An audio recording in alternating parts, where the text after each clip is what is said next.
É um livro que tem harmonia. Esse livro não é um livro fechado. E como nós às vezes dizemos, eu mesmo digo sempre isso. Eu sempre falo que eu não gosto muito de pregar em Apocalipse, porque Apocalipse é cheio de figuras. Apocalipse tem uma linguagem que a gente precisa ser muito leal, muito fiel ao texto para pregar. Mas eu aprendi, quando o Senhor colocou no meu coração o propósito de falar sobre este assunto, eu comecei a ler sobre o assunto e a pesquisar sobre o assunto, e o Apocalipse não é tão impossível de ser pregado, de ser analisado como nós pensamos. Esse livro afirma que se trata de uma revelação, no grego apocalipsis, que é revelação ou tirar do céu. É uma revelação, o apóstolo João está escrevendo uma revelação que veio dos céus, uma revelação de Deus para nós, para essas 7 igrejas e para os nossos dias. É um livro que deve ser lido. Não deve ser lido, melhor dizendo, como um evento específico na história. Não é um fato que apenas aconteceu na história, mas nós precisamos olhar para o Apocalipse e ver esse livro sendo escrito, essas cartas sendo escritas a essas 7 igrejas, mas conseguir olhar para essas 7 cartas e olhar para a igreja hoje, para a igreja e contemporaneizar isso, trazer isso para os nossos dias e perguntar para nós que significado isso que o apóstolo está dizendo tem para a minha vida, tem para os nossos dias. Nós não podemos olhar para a Bíblia apenas de uma perspectiva histórica, porque senão ela vai perder o valor para nós. E algumas pessoas, alguns pregadores têm olhado para a Bíblia apenas na perspectiva histórica, apenas olhando para a Bíblia como história, como algo que aconteceu, como algo que passou. E a Bíblia não é isso. Éfeso era uma cidade rica, próspera, magnífica. Ali se encontrava o templo da deusa Diana. E esse templo era uma construção fascinante, chamava a atenção de todo mundo. Essa construção era considerada uma das 7 maravilhas do mundo da época, do mundo antigo. Ela ficava na Ásia Menor. Lá tinha um grande porto e era também o acesso por terra nessa cidade era um acesso fácil. Embora fosse uma cidade portuária, o acesso por terra também era fácil. Éfeso era também uma cidade, uma grande cidade comercial.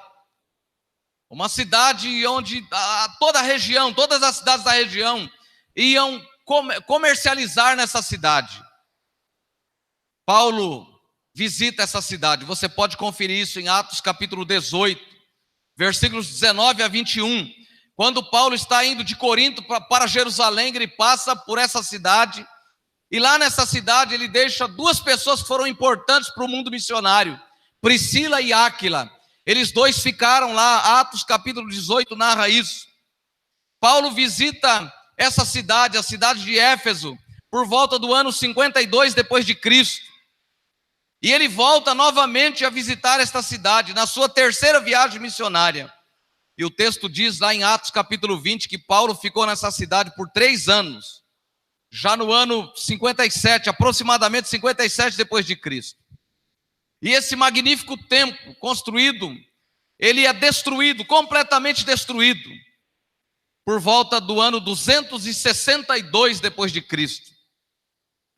Praticamente 200 anos depois da passagem de Paulo, mais de 200 anos depois da passagem de Paulo, esse templo é completamente destruído. E nunca mais este templo foi reconstruído. Você olha para 7 igrejas, e são apenas ruínas. Se eu me lembrar, eu vou postar no grupo da igreja para você olhar. Estão apenas as ruínas destes templos. Estas igrejas foram totalmente destruídas. Elas são advertidas. O apóstolo João tem a visão na ilha de Pátimos. E Deus está falando a cada uma dessas igrejas.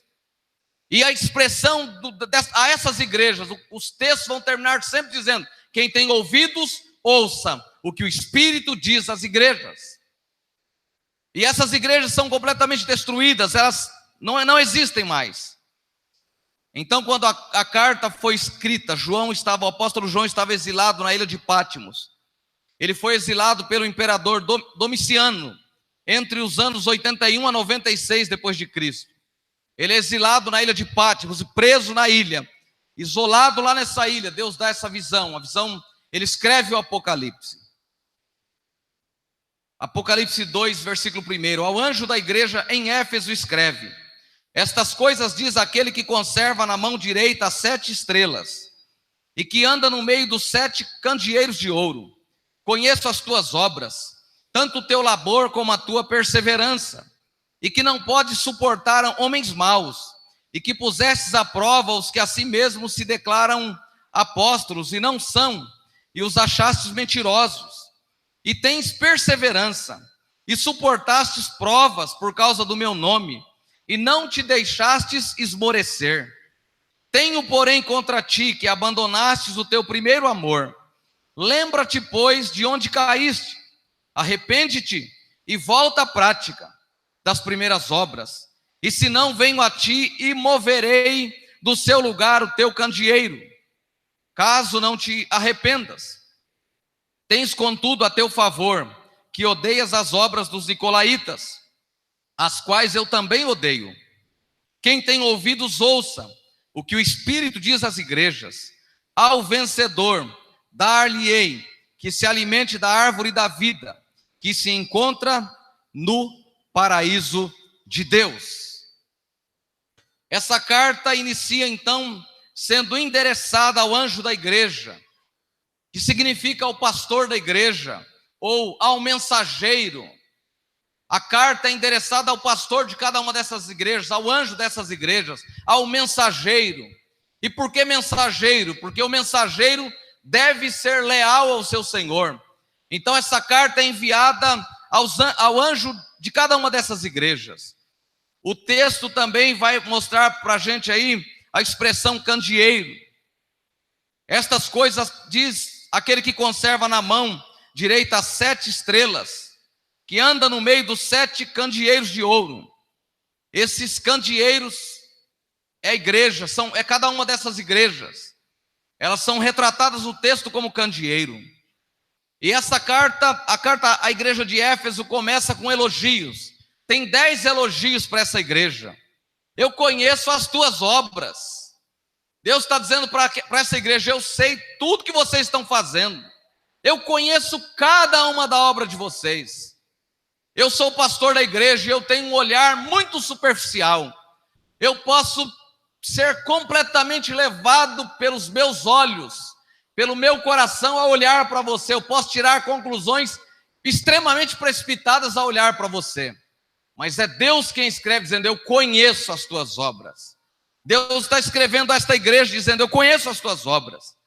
Essa igreja tinha obras, e tinha obras interessantes.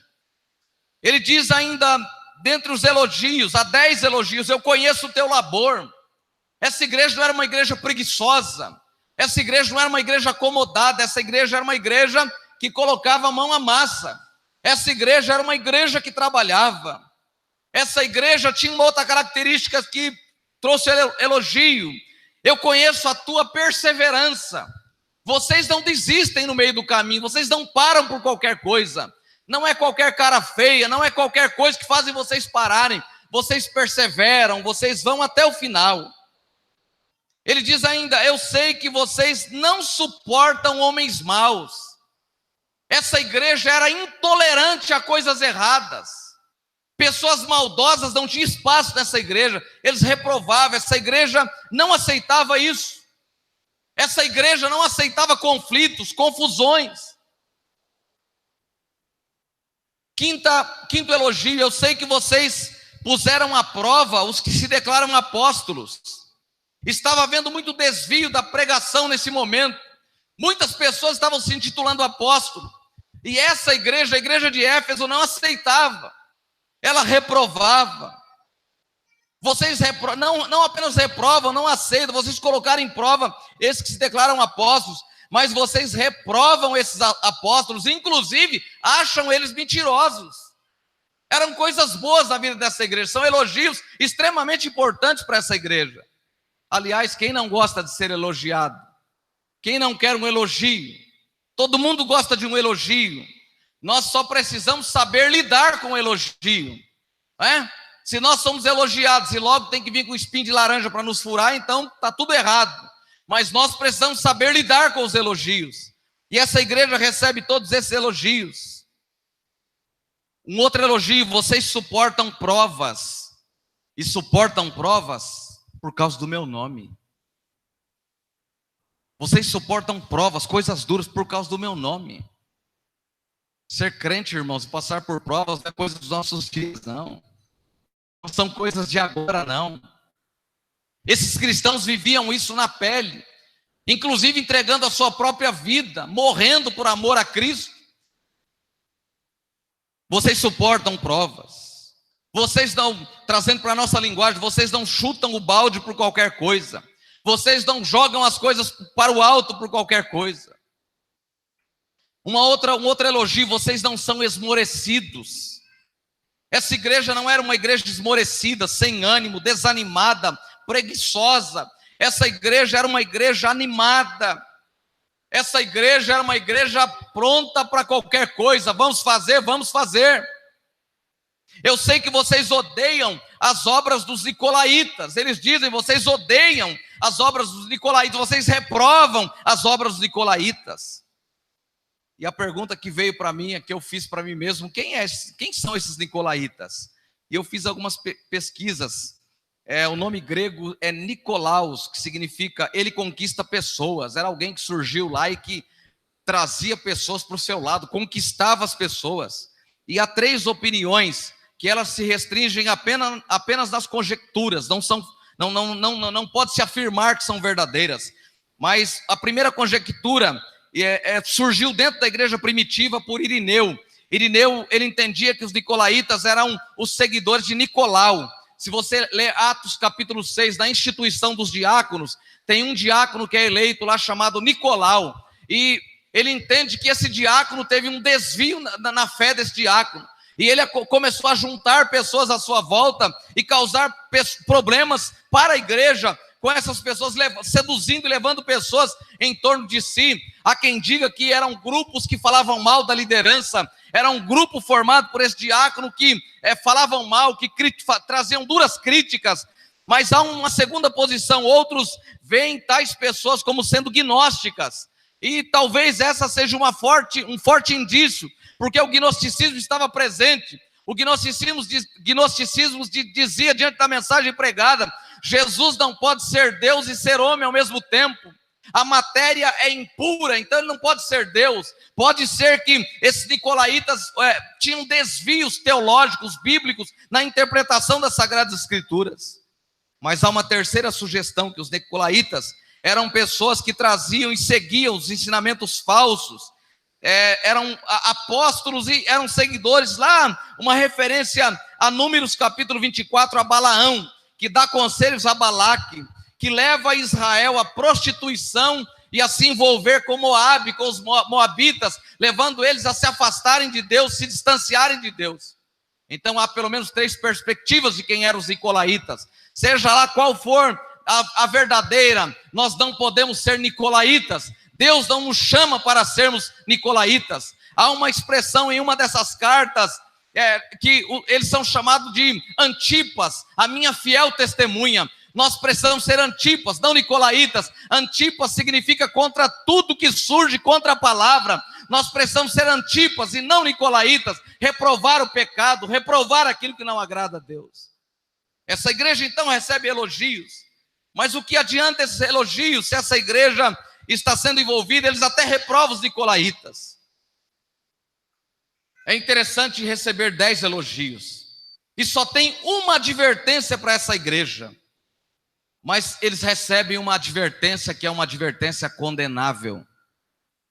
Repita comigo: 10 elogios. Bem forte: 10 elogios. E uma advertência condenável. Então, qual é a característica da igreja de Éfeso? Uma igreja sem paixão. Repita comigo: uma igreja sem paixão. Bem forte. Bem forte.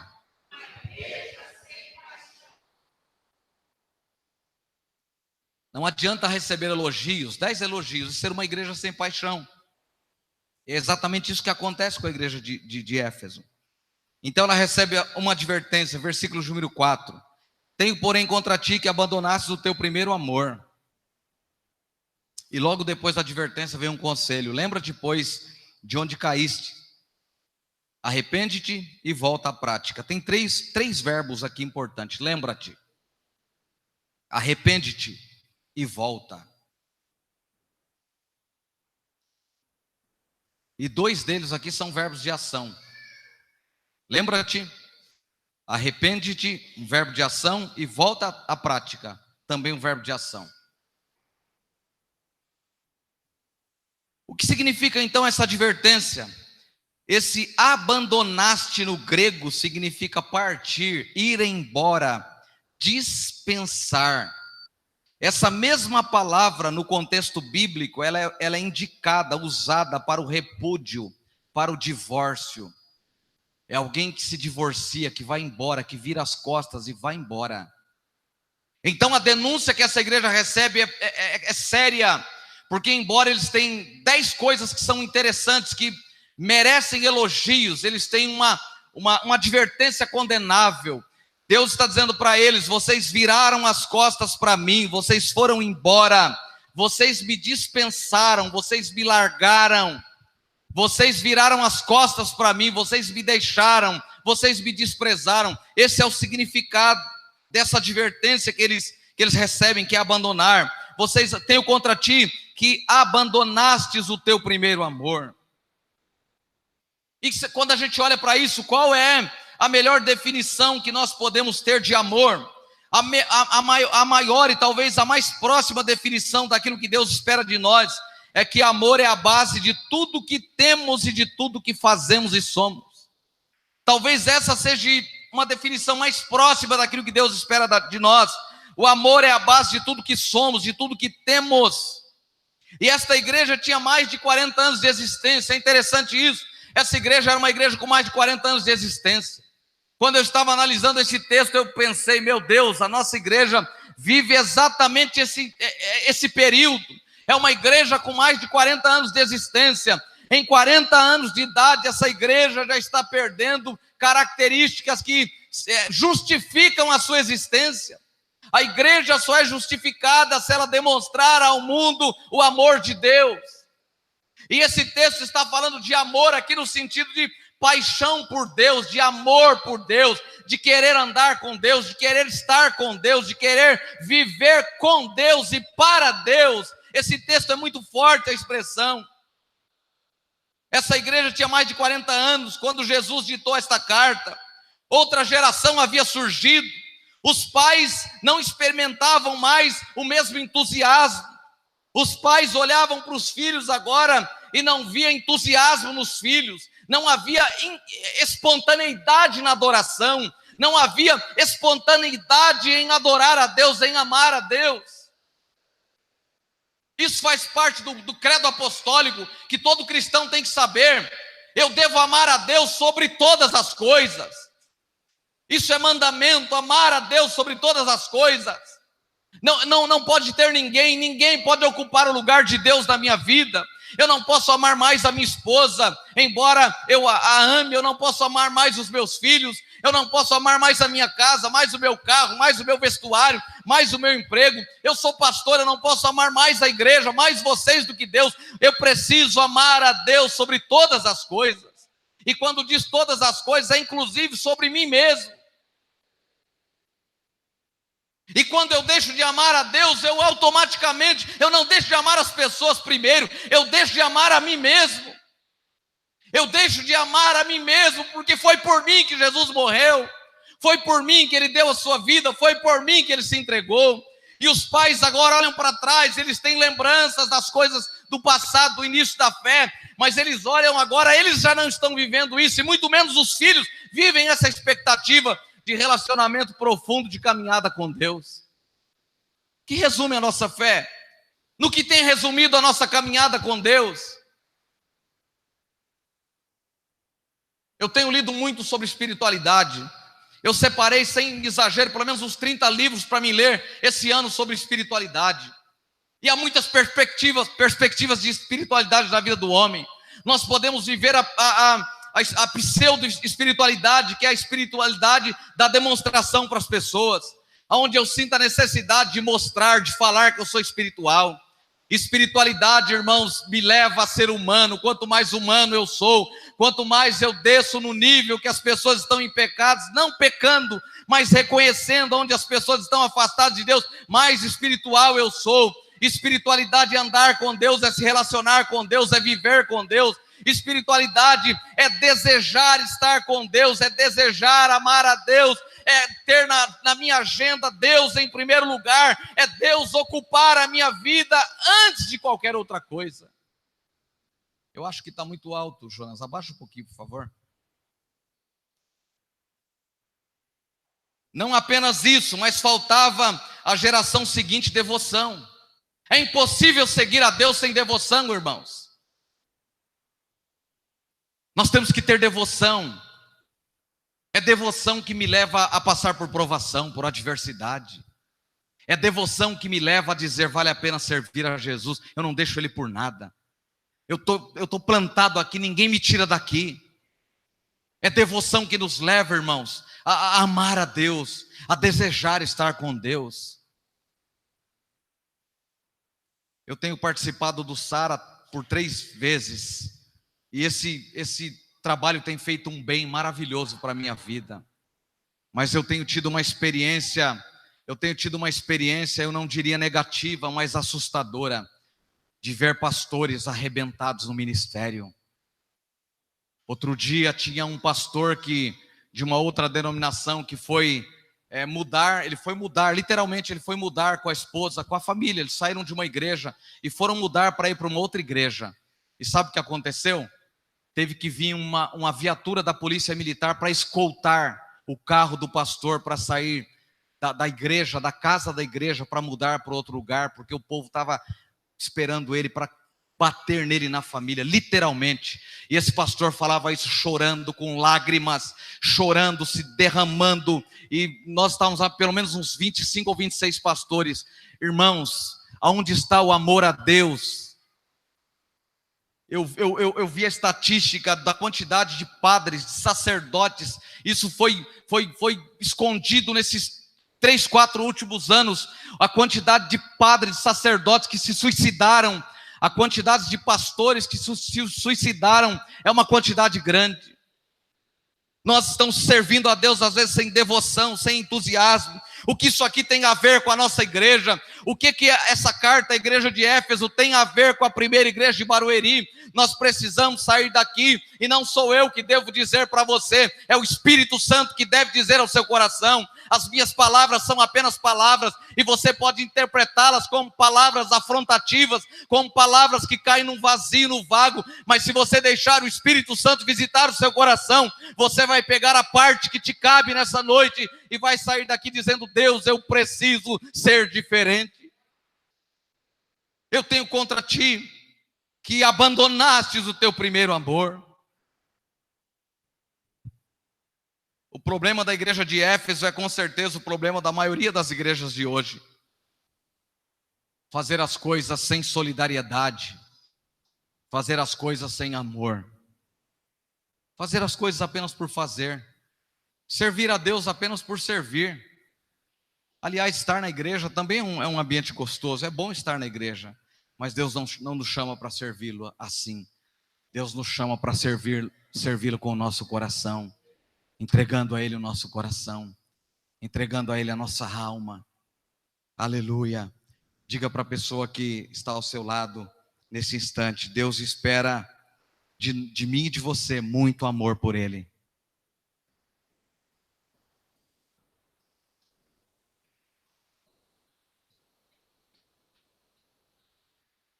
E há um texto bíblico, irmãos, que diz exatamente isso para a gente. Jeremias capítulo 31, versículo 3. Escute para você ver. Olha o que diz Jeremias 31, 3. Com amor eterno eu te amei. Por isso, com benignidade te atraí. Com amor eterno te amei. Repita comigo. Com amor eterno te amei. Com benignidade eu te atraí. O que é benignidade, irmãos? O que é ser benigno? É ir além. Deus foi além conosco, sabia? A nossa sentença era de morte, a nossa sentença era inferno. E por amor, Deus dá o seu Filho e Ele nos ama, é com amor eterno. Eu não tenho dúvidas, as pessoas podem deixar de me amar, mas eu não tenho dúvidas que Deus me ama. E o padrão que Deus espera para nós servi-lo, para nós amarmos as pessoas, é com este amor. Amor é amor sem fim. Deus não nos amou com um amor sem fim, ou com um amor para sempre. Deus nos amou com amor eterno, significa que é amor ilimitado. Se Deus dissesse, eu te amei com amor sem fim, eu te amei com amor para sempre, Ele limitaria a palavra amor, mas Ele diz, eu te amei com amor eterno. Ou seja, não há o que me faça deixar de te amar, não há o que me faça deixar de gostar, de querer estar com você, de desejar te abençoar. Deus nos ama com amor eterno. E o que é amor? Amor é vivencial, amor é vivencial, amor é experimental, amor não é interesseiro, amor é isso. A definição de amor na Bíblia é amor vivencial. Só pode amar a Deus quando a gente vive com Ele, quando a gente anda com Ele, quando a gente está com Ele. É impossível dizer que eu amo a Deus, eu não consigo separar no dia 30 minutos de oração. É impossível dizer que amo a Deus, eu tenho uma demanda, é acreditado todos os dias, 24 horas na minha conta, e eu vivo reclamando que não tenho tempo para estar com Deus. Eu tenho tempo para estar com a minha esposa, com os meus filhos, com o meu patrão. Eu tenho tempo de me divertir, eu tenho tempo de cuidar de uma série de coisas, mas eu amo a Deus, mas eu não tenho tempo para estar com Deus. Eu tenho contra ti, que abandonou, que deixou o seu primeiro amor. A gente vive num tempo de descontentamento total, irmãos. Nós somos seres insatisfeitos, a gente está insatisfeito com tudo. Eu não sei porque fulano de tal está insatisfeito, mas vou me juntar a ele, vou ficar insatisfeito também. Fulano de tal também está insatisfeito, eu não sei porquê, me junto a ele, vou me tornar insatisfeito também. Isso é falta de amar a Deus, irmãos. Isso é falta de amor a Deus. Isso é falta de paixão por Deus. E é engraçado que eu brinco sempre com o João e a Eloá. Eu brincava assim com a Eloá, eu falava assim, deixa o vovô falar uma coisa no seu ouvido aqui. Aí eu chegava pertinho de mim, eu falava, vovô te ama. Ela olhava para mim, dava um sorrisão assim, né? Aí agora eu brinco com o João, falo, João, vovô te ama. Aí ele olha para mim, vira assim, quer falar a mesma coisa no meu ouvido. Aí os dois estavam em casa, eu peguei a Eloá e brinquei, falei, o vovô te ama, filha. Vem aqui, deixa eu contar um segredo do seu ouvido. O vovô te ama. Eu já sei disso, vovô, eu também te amo. Virou as costas e saiu. Aí eu falei para o João, vovô te ama. Ele virou e... Olha a diferença das idades. Outro dia eu entrei aqui na igreja, aconteceu um fato interessante comigo. Eu entrei, não estava chateado com nada, com ninguém, mas sabe quando a sua cabeça está a 1000 por hora, pensando 500 coisas? E todo mundo chegando para o culto, era um domingo e tal, todo mundo chegou para o culto, e de repente veio o Davi na minha direção, paz do Senhor, pastor. Eu falei, paz do Senhor. E eu sempre que ele me cumprimenta, eu espero qual é a iniciativa dele, se ele vai me cumprimentar assim ou se ele vai fazer assim, assim, né? Ele veio, quando ele faz assim, me cumprimentou assim. Aí ele me cumprimentou assim e não soltou a minha mão, segurou na minha mão e falou assim, está tudo bem com o senhor? Está tudo bem com o senhor? Eu falei, nossa, mas o Davi nunca falou isso para mim. Não é normal uma criança nessa idade falar isso para mim. Está tudo bem com o senhor? É Deus usando uma criança para falar comigo, que Ele está comigo, que Ele me ama, que eu devo amá-lo, que eu devo estar com Ele.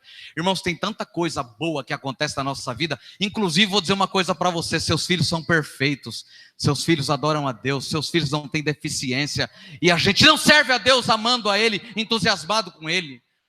Eu brinquei até com o presbítero Hermes essa semana conversando, não me lembro o dia, puxa, depois que eu saí da igreja de Sorocaba, eu conheci tantos pastores lá agora, que fazem parte do meu ciclo de amizade, que eu deveria ter conhecido quando eu estava lá. Fiquei 13 anos e não conheci. Eu conheci, por exemplo, o pastor Caio, que é um pastor jovem, da Igreja Presbiteriana Independente, está plantando uma igreja em Sorocaba, em um bairro distante, e sabe o que o Caio tem em casa? Um filho que nasceu deficiente.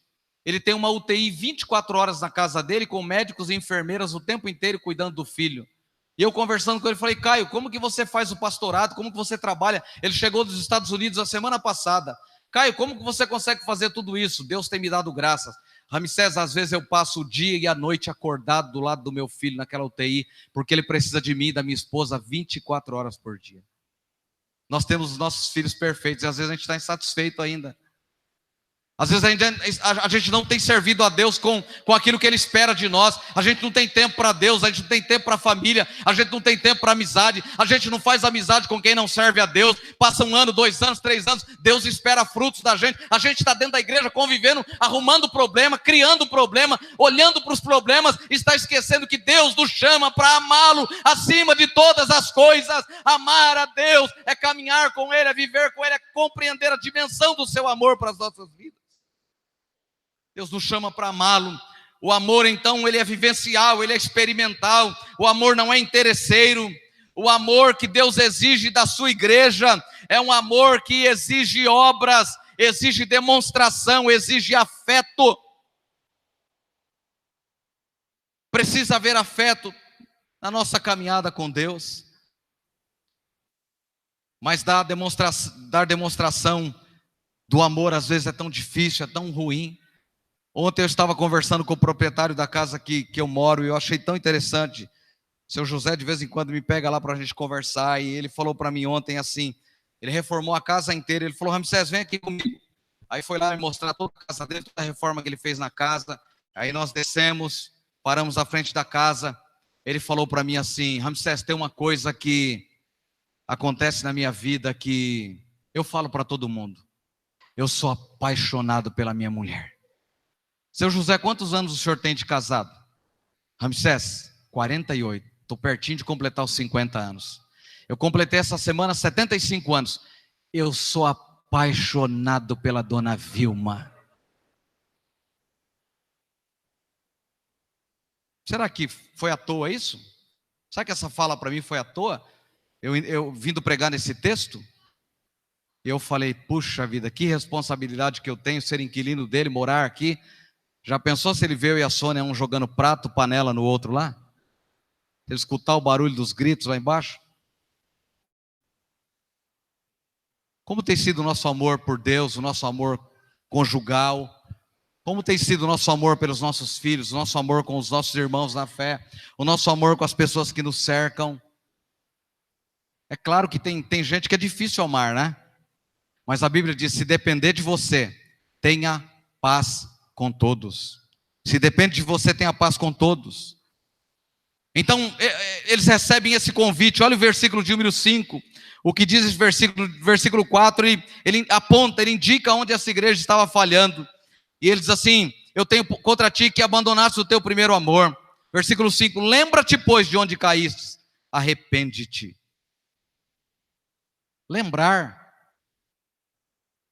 Lembrança é um dom precioso, irmãos. Repita comigo assim, lembrança é um dom precioso. A gente acha que dons é apenas falar em línguas, profetizar. Lembrança é dom, sabia? Sabia que lembrança é dom? Sabe por quê? Porque pode surgir ingratidão na minha vida se eu não tenho o hábito de me lembrar das coisas que Deus já fez na minha vida. É claro, pastor, não é toda lembrança, não é? Por exemplo, olhar para trás pode ser pecaminoso, mas também pode ser sensato. Se você olhar para trás com os olhares que a mulher de Ló olhou para trás, olhares lascivos, de cobiça, olhando para Sodoma e precisando sair de Sodoma, porque Deus ia destruir, mas olhando para Sodoma e preocupada com o que estava deixando lá, vai ficar lá como ela ficou. Esse olhar é um olhar pecaminoso. E tem pelo menos duas advertências. Em Lucas capítulo 17, versículo 32, diz, lembrai-vos da mulher de Ló. Ou seja, é para lembrar o que aconteceu com a mulher de Ló, ter lembrança e não fazer a mesma coisa. Mas tem lembranças que é salutar, que é importante, que são necessárias para a nossa vida. Olhar para trás com ansiosidade, ansioso para os confortos, com as preocupações do mundo, com aquilo que eu tenho que ganhar, com aquilo que eu tenho que fazer, não é saudável. porque a Bíblia me aconselha a buscar, e pois em primeiro lugar o reino de Deus, a sua justiça, e todas as demais coisas vos serão acrescentadas. Ou seja, eu tenho alguns olhares que eu faço para trás. Ao olhar para trás eu preciso ter cuidado, mas essa igreja está sendo convidada a olhar para trás. Olha onde vocês caíram, vocês deixaram o primeiro amor, olha para trás, olha para lá. Como que está o seu relacionamento com Deus, a sua vida a sós com Deus? Esse texto perguntou muito isso para mim. O amor a Deus passa por isso, pelo nosso relacionamento com Ele, pelo tempo que nós temos com Ele. É necessário olhar para trás ao longo do caminho que Deus nos conduziu. Olhar para trás e ver o que Ele já fez. Olha como Ele nos conduziu. E no mínimo isso se chama gratidão. É olhar para trás e parar e dizer: puxa, Deus me conduziu até aqui. Nós precisamos ter esse olhar. E é esse olhar que Deus chama essa igreja a fazer. Lembra-te, pois, de onde caíste, arrepende-te. 3 verbos aqui. Lembra-te, arrepende-te e volta. Você já olhou? A palavra está promovendo arrependimento no seu coração? Então, a sequência Deus está dizendo para nós: volta à prática das primeiras obras. Volta ao teu primeiro amor. Eu não vou dizer, e eu tenho que ser honesto e dizer a partir de mim mesmo. Muitas vezes eu oro porque eu já fiquei até profissional da oração. Até dormindo eu consigo orar. A gente fica assim na vida cristã, até dormindo eu consigo orar. Mas Deus não quer essa oração vazia. Deus não quer esse relacionamento vazio. Se a sua mulher ou seu marido apenas dizer para você que te ama e não tem demonstração de que te ama, você se dá por satisfeito? Você fica satisfeito se o seu marido olhar para você e dizer que te ama, ou se a sua esposa olhar para você e que te ama, e não há demonstração disso no relacionamento, na caminhada, na vida de vocês? Se não há demonstração, você se sentiria satisfeito? Dizer que amamos a Deus e não estamos dispostos a caminhar e andar com Ele, não faz sentido na nossa caminhada. E Paulo, advertindo uma das igrejas, diz assim: vocês corriam bem. Quem que impediu vocês de continuar a caminhando? Os problemas têm que nos fazer crescer, irmãos, e não nos diminuir. Se surgem problemas na minha caminhada cristã e eu não cresço, eu não amadureço, alguma coisa está errada na minha fé. No mundo tereis, mas tenham. Eu venci, disse Jesus. Então nós precisamos caminhar. É olhar para trás, é fazer uma reflexão e continuar caminhando. A chamada aqui é para olhar para trás, para as alturas espirituais. E pela graça de Deus, nós já ocupamos, nós já temos o nosso espaço nessa caminhada. Nós já estamos caminhando. E ocupar naquilo que me leva ao arrependimento. Ocupar a minha vida naquilo que me aproxima de Deus, aquilo que me deixa próximo de Deus. Nós cantamos: quero voltar ao início de tudo. Eu quero voltar ao início de tudo. Essa palavra é primeiro para mim, irmãos. Eu preciso fazer o pastorado com paixão. Tem muitas coisas que me fazem perder a motivação de ser pastor. Mas esse texto diz para mim, Deus disse para mim nesse texto, lendo esse texto a semana inteira: fui eu que te chamei. E além de ser pastor, você é ovelha. O seu nome também está escrito no livro da vida. Caminhe comigo. É impossível caminhar olhando para as pessoas. É impossível caminhar olhando para os arranhões que nós levamos durante a caminhada. É impossível caminhar sem fazermos uma reflexão e às vezes olharmos e mexer em alguma ferida que está em nós e que, se a gente passar a mão, ela vai até sangrar às vezes. É impossível servir a Jesus sem ter feridas, sem ter machucões da fé, sem ter marcas na nossa vida. Mas nós precisamos caminhar, nós precisamos prosseguir, prosseguindo para o alvo, olhando para a soberana vocação, olhando para Jesus, o autor e o consumador da fé. Como que se caminha olhando para Jesus? Caminhar olhando para Jesus é caminhar com o coração na sua palavra, é caminhar com o coração na sua vontade, é caminhar desejoso de servi-lo melhor, de servi-lo com mais entusiasmo. A chamada aqui é para olhar para trás, para as alturas, olhar para a vida espiritual, para fazer uma reflexão. Nós não devemos viver no passado, mas lembrá-lo E comparar com o que somos hoje é importante, é salutar, é no mínimo perturbador para nós. Se você olhar para o seu passado, se você olhar para o início da sua fé e olhar para hoje, no mínimo, isso vai trazer em você inquietação, vai promover no seu coração o desejo de melhorar o seu padrão de fé. Eu gostaria de ter recebido na minha juventude todo o ensino que eu recebi já na minha idade adulta. Todo o ensino, toda essa experiência de caminhada com Deus, de leitura da palavra. Eu teria ido muito mais longe, eu tenho certeza.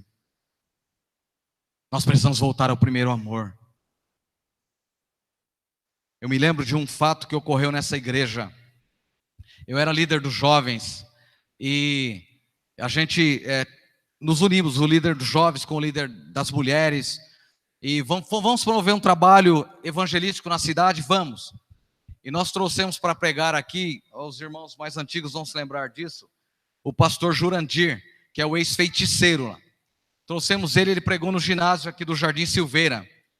Irmãos, e foi uma experiência tão especial, de tanta gente se convertendo, de ver tanta gente aceitando Jesus como Salvador. Eu fico olhando para a nossa caminhada hoje, para a minha caminhada em especial. Eu me lembro que naquela época a gente não tinha recursos. O pastor Ednilson foi lá e pegou o cartão de crédito dele, comprou lá a passagem. O pastor usava, parece-me que marca-passo, ele não podia viajar de ônibus. E ele veio, contou seu testemunho, foram 3 noites fenomenais. Outro dia eu estava ouvindo o Ronaldo Lidório, e ele dizia assim: as pessoas dizem que pregar na praça não tem resultado. As pessoas dizem que entregar folheto não dá mais resultado. As pessoas dizem que bater de porta em porta para pregar o evangelho não dá mais resultado. E ele disse: não dá resultado porque a igreja não faz mais isso, porque se nós fizermos, os resultados vão surgir. E eu concordo com ele, mas sabe por que nós paramos essa dimensão onde nós estamos hoje? É mais fácil às vezes culpar o pastor, é mais fácil culpar os presbíteros, é mais fácil culpar a liderança, é mais fácil ficar no comodismo às vezes e dizer: a culpa é de fulano, a culpa é de ciclano, a culpa é do líder de tal ministério, a culpa é de A, é de B, é de C. Deus nos chama para voltarmos ao primeiro amor. Deus nos chama para voltarmos à nossa caminhada com Ele, a nossa caminhada de amor, a nossa caminhada de fé com Ele.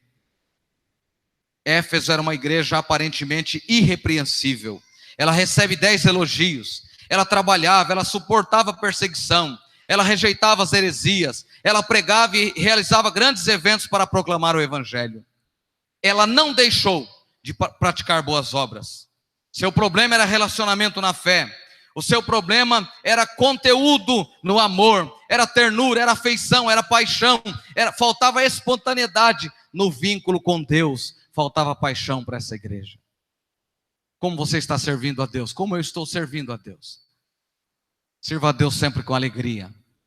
Sirva a Deus sempre com prazer. Esse texto fala para a gente de uma geração que experimentou coisas profundas diante de Deus. E agora vem a geração dos seus filhos. Seus filhos são frios na fé. Eu quero fazer uma pergunta para você agora muito direta. Como que você está conduzindo os seus filhos na caminhada com Deus? E quando eu falo isso, irmãos, eu estou falando dos meus filhos, dos nossos filhos crianças, mas dos nossos filhos adultos. Por exemplo, se tiver alguém aqui, se eu tiver aqui com um problema com qualquer um de vocês, e eu chegar na minha casa e começar a conversar isso perto do Jabes, ele é um moço de 22 anos, mas por naturalidade ele vai falar assim: está fazendo mal para o meu pai, está fazendo para mim também. Vai criar uma barreira no coração dele, vai ou não vai? Como nós temos conduzido os nossos filhos? O que nós falamos da igreja para os nossos filhos? Conta-se a história de um presbítero que era um homem abençoador na igreja, mas que sempre compartilhava com a família, com a esposa, as coisas negativas que aconteciam ao longo do seu ministério. E um dia o seu filho olhou para ele e disse assim, ele foi falar para o seu filho quando já grande, porque o menino não queria ir para a igreja. E ele disse para o seu filho, ele falou para o filho: filho, você está perdendo a paixão, você está perdendo a alegria de ir para a igreja. E o filho olhou para ele e disse assim: pai, eu não quero ser um cristão hipócrita como o senhor. O senhor abraça as pessoas da igreja, o senhor até beija as pessoas da igreja, o senhor faz isso, faz aquilo, mas eu vejo os comentários que o senhor faz são comentários duros, comentários tristes. Uma vez eu fiz um comentário da igreja perto e o Júnior, não sei por que motivo, ele escutou. E depois ele veio falar. Eu era pastor na igreja do Camargo. Eu tinha me envolvido lá numa situação chata, constrangedora, por causa de uma questão de relacionamento de outra pessoa. E cheguei em casa e falei, e eu vomitei tudo que eu estava com vontade de falar. E o Júnior era garoto, ele escutou. E depois ele veio falar para mim, quando eu estava conversando, eu ouvi o senhor falando isso para a mamãe. Aquilo serviu de lição para mim. Nós temos que ser, se gostamos, gostamos, se não gostamos, não gostamos. As pessoas, irmãos, nós às vezes caminhamos com Deus e nos esquecemos que o nosso vínculo é com Deus, a nossa caminhada é com Deus.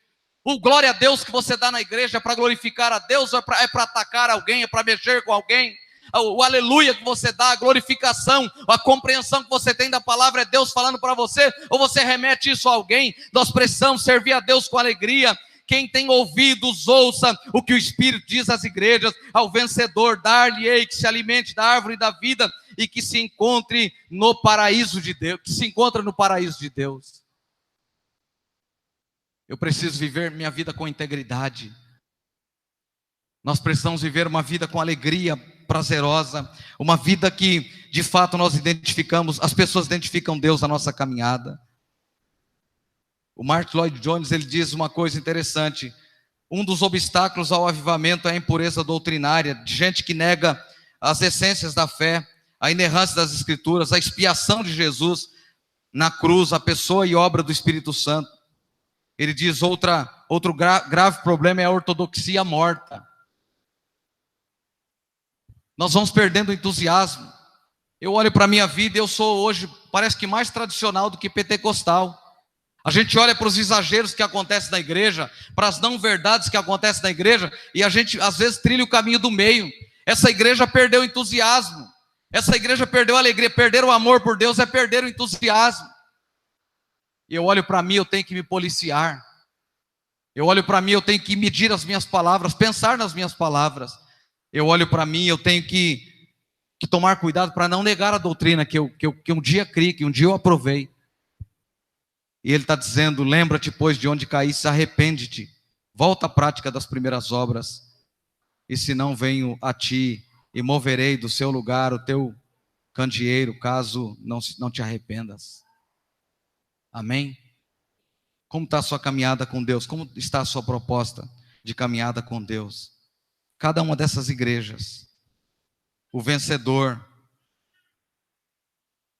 a proposta é que haverá o vencedor, o que vencer. Essa palavra vai estar sempre presente, o que vencer, ao que vencer. Nós estamos em uma caminhada. Amém? Amém? Então a advertência é: quem tem ouvidos, ouça.